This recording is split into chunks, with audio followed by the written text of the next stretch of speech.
तो hey guys, मैं आपका माना म्यूजिक। तो स्वागत है आपका मेरे चैनल पे। तो हम आपके लिए लेके आए हैं सिद्धू मूसेवाले का बरोटा सॉन्ग 90 वर्जन पे, जो कि आपने हनी सिंह, करण औजला और अदर आर्टिस्ट के सुने होंगे।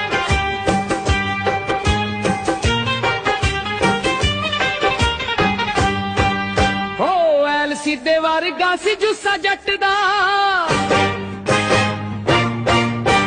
रंग जमा ताजे सवराज वर्गा